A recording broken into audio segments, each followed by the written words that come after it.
Assalamualaikum warahmatullahi wabarakatuh. Kami dari kelompok 2 beranggotakan Setia Nurbiansyah, Marsha Maya Paramita,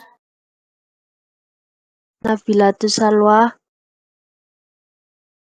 akan menjelaskan tentang jurnal kami dengan judul Analisis Perbandingan Kinerja SQL dan MongoDB pada Dataset e-commerce berskala besar menggunakan metode benchmarking. Pertama diawali oleh teman saya, Nabilatus.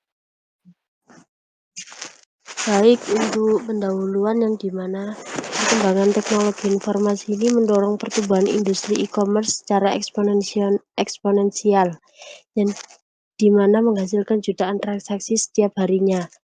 Untuk kemampuan sistem manajemen basis data dalam RDBMS open source yang banyak digunakan karena konsistensi data dan dukungan ekosistem luas.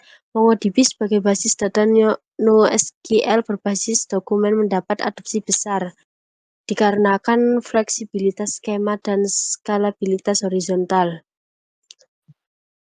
Perdebatan RDBMS vs NoSQL dalam konteks Big Data masih aktif diteliti, yang dimana studi komparatif yang mencakup waktu import berbagai jenis query dan throughput sebelum sesudah pengindeksan pada dataset e-commerce nyata masih terbatas. Jadi penelitian ini mengisi gap tersebut menggunakan e-commerce behavior data November 2019 dari Kaggle, yaitu 1 juta records. Tujuan dari penelitian ini sendiri yang pertama itu mengukur waktu import data, yang kedua membandingkan waktu eksekusi point query, ranks query, dan aggregation query sebelum dan sesudah indeks. Yang ketiga menganalisis throughput serta memberikan rekomendasi pemilihan basis data berbasis data empiris. Tinjauan pustaka sendiri, MySQL ini mengimplementasikan model relasional berbasis SQL dengan dukungan penuh ACID transaction menggunakan mesin InnoDB, yang dimana InnoDB sendiri ini mendukung indeks B-tree, mekanisme MVCC untuk isolasi transaksi, dan buffer pool untuk sesing halaman indeks yang sering diakses. Yang kedua ada MongoDB, yang dimana MongoDB sendiri ini menyimpan data dalam format BSON dengan skema fleksibel. Word Tiger Engine default sejak v3.2 itu menyediakan kompresi dokumen level konsurensi dan mekanisme book insert yang efisien. Aggregation pipeline MongoDB itu dioptimalkan untuk analitik dengan kemampuan memproses data in memory.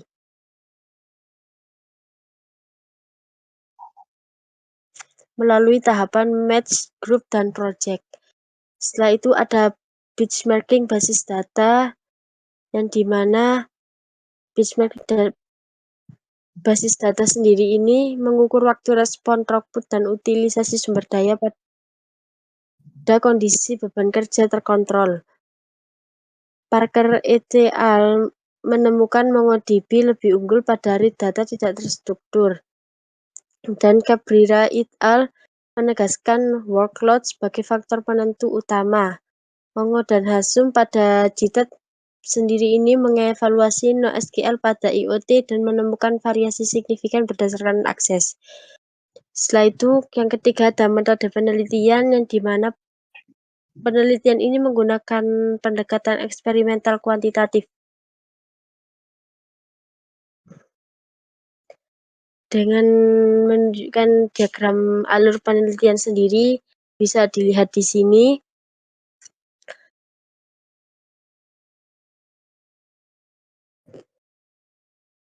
Yang dimana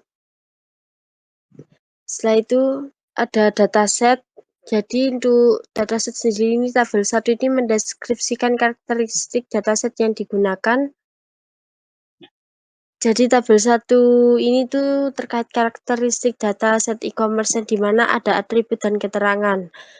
Atributnya nama datasetnya e-commerce behavior behavior data November 2019, sumbernya dari kaggle.com, jumlah recordnya 1 juta record, dan seterusnya. Setelah itu dilanjutkan teman saya, yaitu Septian. Saya lanjutkan pada lingkungan pengujian. Untuk di lingkungan pengujian, kita memakai spesifikasi sebagai berikut. Dengan CPU 8 core, Xeon E5 2680, dan RAM 16 GB, 256 GB internal, 1 GB VRAM, dan pakai Windows 10. Untuk MySQL dan MongoDB-nya pakai MySQL 8046, MongoDB-nya pakai 8023. Pengujian dilakukan secara isolated, pada gambar 2 ini ditampilkan. Untuk output dari terminal benchmark.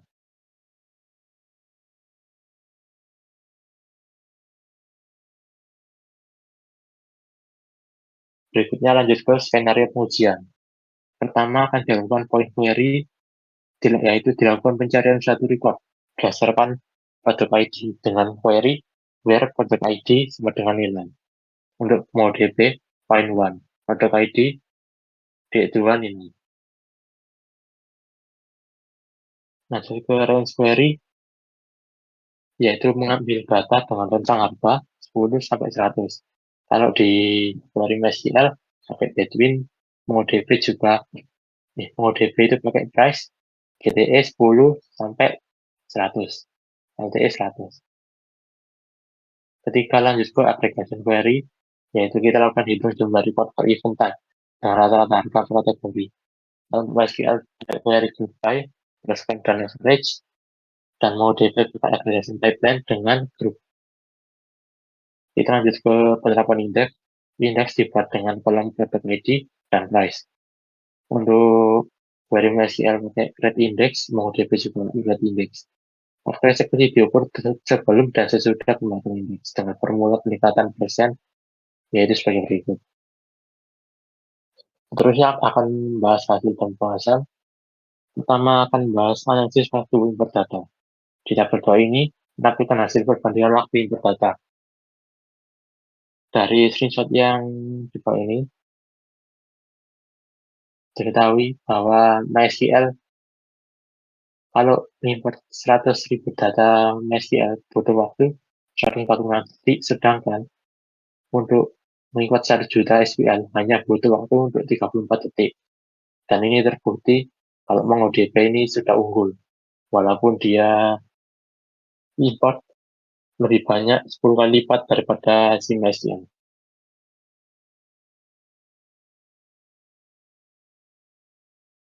Lanjut ke hasil benchmark dan query keseluruhan. Tabel 3 melangkum seluruh hasil pengujian query, yaitu yang ini.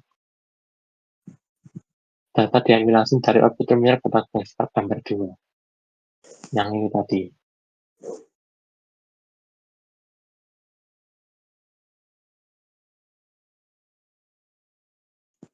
Kita rangkuman sebelum poin sebelum indeks di MySQL adalah 2,23 detik, untuk MongoDB itu 1,19 detik. Untuk poin query di antar indeks itu di SQL 0,08 detik, di MongoDB 0,085 detik. Di query range sebelum indeks di MySQL 2,123 detik, di MongoDB 0,91 detik. Untuk range after index di MySQL 0,29 detik dan di MongoDB 0,24 detik. Untuk aggregation query di MySQL 7,7 detik dan MongoDB 1,1 detik. Ini terbukti MongoDB lebih unggul untuk ke 4 dari 5 query. MongoDB menang 4 dari 5 ini. Yang dimana MySQL hanya 1 menang di after index. Keduanya bukan visualisasi grafis dari tabel 3 ini. Ini hasil dari output dari program awal. Lanjut analisis point query. Sebelum indeks MongoDB mencatat 1,91 detik lebih cepat 46,72% dari MySQL, yaitu 2,23 detik.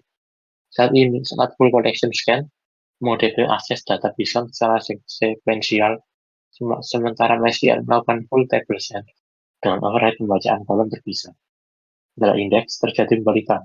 MySQL mencatat 0,008 di kali detik dan MongoDB 0,008459 detik. Implementasi B3 InnoDB pada kolom edit sangat efisien untuk poin karena poin indeks dipertahankan sebelumnya di buffer itu. Memungkinkan pencarian dalam satu atau dua disk access. Selanjutnya, analisis rank query MongoDB unggul pada kedua kondisi sebelum indeks dan juga after index. 16,53% lebih cepat untuk di after index. Berarti karena menggunakan prefix compression yang meningkatkan efisiensi sequential, dan downline. MySQL memiliki overhead tambahan, efisiensi, meskipun B3 juga mendukung range. Lanjut, analisis aggregation query. Perbedaan paling signifikan terjadi pada aggregation query dari MongoDB 1,118 detik, di SQL di MySQL 7,771 MongoDB 85,61% lebih cepat dengan selisih 6,65 detik. MongoDB Aggregation Batman mempersenjatai in-memory dengan tahapan match group lebih efisien. MySQL harus membuat memori besar di memory atau disk untuk operasi grup baik over juta record dengan program, nilai event type, dan kategori code. Proses ini menambah overhead I/O substansial ketika ukuran temporary table melampaui server size. Ini untuk ringkasan keunggulan SQL dan juga MongoDB skenario. Seterusnya dilanjutkan oleh teman saya, yaitu Marsha Maya.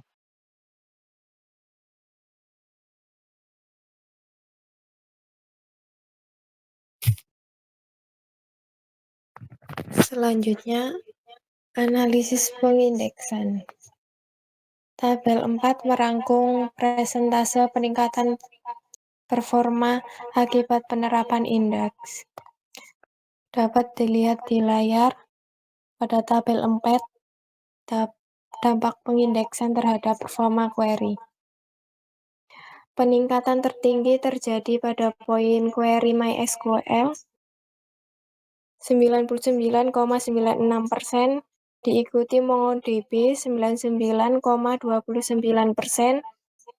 Range query meningkat lebih moderat, MySQL 86,11% dan MongoDB 72,77%. Perbedaan ini sesuai teori B3, poin logbook hanya mengakses satu leaf node, sedangkan range scan tetap perlu square read sepanjang rentang. Dapat dilihat pada gambar 8, perbandingan waktu eksekusi before vs after pengindeksan. Kemudian analisis throughput dan memori. Pada tabel 5 menyajikan hasil pengukuran throughput dan memori kedua sistem. Dapat dilihat di layar pada tabel 5, perbandingan throughput dan penggunaan memori. MySQL mencapai throughput 1,198 dikali 10, sekitar 10 kali lebih tinggi dari MongoDB. Ini mencerminkan kemampuan InnoDB menangani operasi sederhana berindeks dalam volume tinggi serta konkuren. Didukung adaptif hash index, namun MongoDB yang throughput-nya lebih rendah justru 7 kali lebih cepat pada aggregation query, menunjukkan optimasi untuk operasi kompleks individual. Penggunaan memori indeks 117,80 MB mengonfirmasi bahwa perbedaan performa bukan disebabkan alokasi memori yang tidak setara, melainkan murni perbedaan arsitektur engine kedua sistem. Dilihat pada gambar 9, perbandingan throughput MySQL dengan MongoDB. Kemudian kesimpulan. Penelitian ini membandingkan kinerja MySQL dan MongoDB pada 1 juta record e-commerce menggunakan benchmarking. Kesimpulan. Yang pertama, MongoDB 42 kali lebih efisien per record dalam import data, 34,40 detik untuk 1 juta record, dengan MySQL 146 detik untuk 100.000 record. Yang kedua, MongoDB unggul pada semua query tanpa indeks. Point query 46,72%, range query 57,44%, range query 85,61% lebih cepat. Yang kemudian MySQL unggul pada point query after index 10 kali lebih cepat dan throughput concurrent. Yang kemudian pengindexan meningkatkan performa 90% untuk point query hingga 72% untuk range query pada kedua sistem.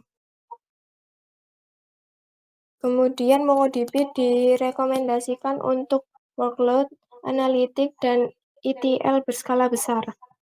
MySQL direkomendasikan untuk sistem transaksional dengan pencarian kunci primer berindeks. Kemudian penelitian lanjutan disarankan pada volume 10 juta record, join query kompleks, dan lingkungan terdistribusi, cluster atau sharding.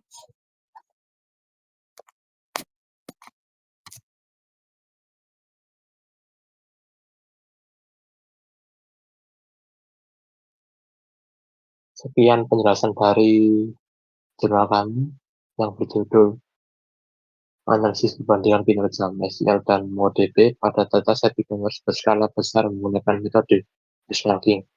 Kami dari kelompok 2 izin pamit. Assalamualaikum warahmatullahi wabarakatuh.